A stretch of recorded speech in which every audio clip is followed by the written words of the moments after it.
Hi, this is Tom Hoskins for Future of Mining and Australia's Mining Monthly. I'm here with Zoe Williams, who's CEO and founder of Luminary Mindset, which is a boutique performance culture uplift consultancy. Hi, Zoe. How's it going? Hi, Tom. Nice to see you. Really well, thank you. Excellent. Good to have you with us. So I want to give our readers, or viewers rather, a bit of a sense of what Luminary Mindset's about. On your website, your stated mission is to help leaders develop their own and others' emotional intelligence. Mining's definitely not an industry one would typically associate with emotional intelligence. To what extent do you think that has held companies back from realizing their full potential? It's a really great question. I get asked it a lot, actually. My answer to that is there's probably two misconceptions running here in parallel that confuse the industry sometimes. So the first one is, you're right, the mining industry isn't an industry typically associated with emotional intelligence, but that's not actually true. And the reason that I work with mining companies, in addition to the fact that they have the capacity to completely transform the world through the way that they're running their business, it's also the caliber of leaders and individuals from both an EQ perspective, but also from an IQ perspective. So we know that the mining industry relies on subject matter experts. We know that they rely on highly intelligent, high IQ practitioners. But what we don't recognize the industry for is the fact that they already have an enormous amount of emotional intelligence. The mindset that it requires to run an operation never ceases to amaze me. The working environment, the complexity of the people issues, the diversity of possible breakdowns, the thousands of mining leaders that we've worked with over the last 4 or 5 years all demonstrate a high propensity for emotional intelligence. They have to adapt, they have to be flexible. So that's the first misconception, is that the mining industry doesn't have high EQ. It really does, and it has to achieve the performance outcomes that they're currently achieving. The next misconception is about EQ itself. So I have this conversation with clients where I sometimes get poked and teased for being an emotional intelligence fluffy coach, right? So it's a fluffy, soft subject. It's all to do with feelings, and it's about making people happier at work. Again, total misconception. Emotional intelligence is about performance. It's how we show up in a scenario and how we manage our internal world to then make the right decision, say the right thing, respond in the right way. People who've got high emotional intelligence need to be able to deal with what's happening now. They need to be able to look forward. They need to be able to look back. They need to be able to communicate articulately. They need to be able to park their own fears or concerns or anxieties and actually be in the present moment. There's a lot of skill in emotional intelligence that is to do with performance. That, again, people talk about emotional intelligence like it's soft and it's nice, but it's a very hard edge to performance. So there's those two misconceptions that run that mean the industry are missing a huge opportunity at the moment, I believe. Okay, fascinating. And I mean, so you say EQ actually isn't that bad among mining companies, or or is pretty good. But Yeah. how do you go about making it better? So my experience is that it's pretty good. The industry itself doesn't recognize that, to your point. So the industry don't know that they've got this asset that they're sitting on top of, underutilizing. So the first thing that we do is we raise that awareness. So we come in and we do all sorts of things like consultations, workshops, we'll run surveys, we'll look at the data that's already there inside a mining organization, and we'll show leadership where they've already got optimized emotional intelligence that's creating performance for them. And they'll look at that and they'll go, oh, right, that's because we think performance comes from a process or a system or from a snazzy bit of kit or from being really smart. There's a lot of emotional intelligence in the performance culture that they've already got. So we do that first, raise their self-awareness and point them to the golden eggs of emotional intelligence they've got. And then what we do is we take a top-down and a bottom-up approach. So we work with the top 50 leaders of the organization, help them understand their emotional intelligence culture and how to role model it in the best way so that the rest of the organization can see what's expected from them. And then we do lots of bottom-up subculture work. If you can think of a Rio, or think of a Newmont, if you think of these global mining companies, and we work with global mining companies, you can't reinforce a performance culture top down all the way down to the front line of an operation. If you've got, say, a underground manganese mine in the Northern Kalahari in South Africa versus an open pit bauxite mine in southern Western Australia, they've got completely different performance cultures that need to be optimized bottom up, and you need to allow the operations to breathe and create their own sense of identity and develop their own emotional intelligence based on what that means to them in South Africa versus Western Australia versus Papua New Guinea versus et cetera, et cetera. So we do it that way as well.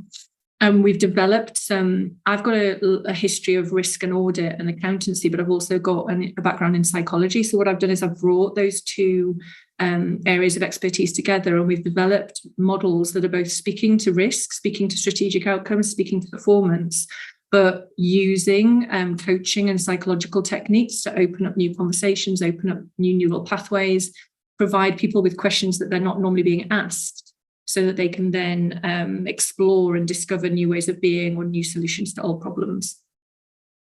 I see. Well, thanks very much, Zoe. I feel like I'm learning a lot from this conversation. What would be some of the benefits then of increased EQ to a mining company? Yeah, that's a great question. I mean, currently the biggest benefit that we're seeing is in safety. And we're currently working with a client who is rolling out a global safety program. And it's their program, but our methods and models and coaching is really complementary to that training. And one of the things that I noticed early on when working with the mining industry is their training and their capability programs tend to speak again to that IQ. You need to know more, you need to understand more, we need to train you in skills and knowledge. And it's still speaking to that IQ brain. It's not talking to the emotional intelligence in the human being. So what we're doing is we're integrating our emotional intelligence models into what's already there, what already exists from a training perspective, to complement that IQ-based, competency-based training with some emotional intelligence models as well. And what is happening is you're seeing people being able to apply the tools and techniques that they're being given in an emotionally intelligent way into their teams. And that's directly impacting the front line from a safety perspective. So that's one example. But more holistically, I mean, increasing emotional intelligence, it increases productivity, certainly increases production outcomes, reduces safety incidents, increases employee engagement scores. But there's also evidence that elevated EI cultures attract talent, but also retain a lot of talent as well, because it's a high-performing environment that you're in. People are talking about the matters that are most priority. They're focusing on the things that are going to cause people to feel like they're achieving their performance outcomes. So it's a very enticing and attractive environment to be in as well. Yeah, so I mean, you partly answered my next question, but I was going to ask you about any specific examples of where your work drove measurable change. But I guess you have kind of, metrics in place for a lot of what you've mentioned. Yeah, we do. Yeah, so our clients bring us in specifically to help them achieve a certain set of performance metrics. So we're measured on that. And I guess I could give you a specific example. We've been working with a bauxite mine and alumina refinery for almost 5 years. And during the financial year of 2020, 2021, they set themselves the audacious goal. We love audacious goals. So we're up for working with teams that want to achieve something they've never achieved before. And they said, okay, this financial year, we're going to achieve nameplate production. So maximum capacity, it's a throughput system, and we're going to maximize and optimize the entire system so that we get to nameplate tons of alumina that we're going to produce. And then COVID hit, right? So never mind the big, audacious, hairy goal. They've also then got to deal with COVID and all that came with that. Well, they brought us in, and what we did was we achieved, despite COVID and despite all the setbacks, they achieved their nameplate production within budget and within an excellent safety record. And the VPO there actually attributes 60% of the outcomes to the work that we did there with them that year. And then what we had to do was, because, you win one championship, you're not a championship team, right? So we then had to go, right, how are we going to sustain this? How are we going to make sure it's not just a one-hit wonder? So we put a sustaining model in place with the organization, and they then achieved it a second year. So they're like, right, okay, so now it's not just a one-hit wonder, it's now actually sustained performance. And that's what we're looking for. We're not just looking to come in and give a silver bullet, like kind of one-off. We're looking to actually help mining organizations sustain that performance with all of the fluctuations of the external world, commodity prices going up and down, cost bases needing to be maintained safely. We're really into sustainable change. So that's one practical example of where we've helped people achieve things that they never thought possible, which is pretty cool. I enjoyed that. Yeah, that is pretty cool. So we're coming to the end of our time here, I'm afraid. So, but I just want to get a bit of a sense of the history of Luminary Mindset. When did you found the company, and what's been the sort of response and feedback from the industry so far? Yeah, thanks for that question. So I was a one-person band up until about 2019, so doing this work on my own, and then I incorporated the company to bring more specialist consultants in 2019. And the client work that we're doing means that we get a lot of feedback. So people are giving us feedback all the time. And we also it's not just the in-person work that we do. We also run accessible webinars and seminars online. So we've got a global audience, both within the mining industry and outside of that. And everybody says to us when they give us feedback that this work not only helps them develop their performance culture, but it helps them develop themselves personally as well. And that ripples into and leaks into their personal life. It leaks into their relationships, their family life. It leaks into, if they're a coach for their son or daughter's soccer team, that it's leaking into that. And then you find that there's some kids' soccer team that's now excelling because of mum or dad's performance culture training at work. We get feedback that it also impacts on communities, and that's really important for us as well. Mining has a huge global footprint in terms of impacting directly on communities in third world developing countries.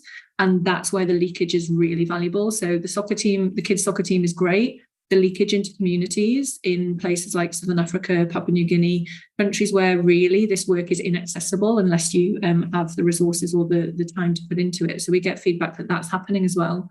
But generally, our clients are impressed by how powerful and practical our tools are, and they use them in their everyday life. So it's not just a work context.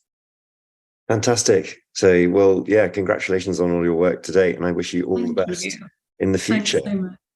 Thanks, Tom. No problem. Well, yeah, it's been great to have you with us today, but sadly that's all we have time for. So that concludes this video for Future of Mining and Australia's Mining Monthly. I'll see you all again next time. Goodbye.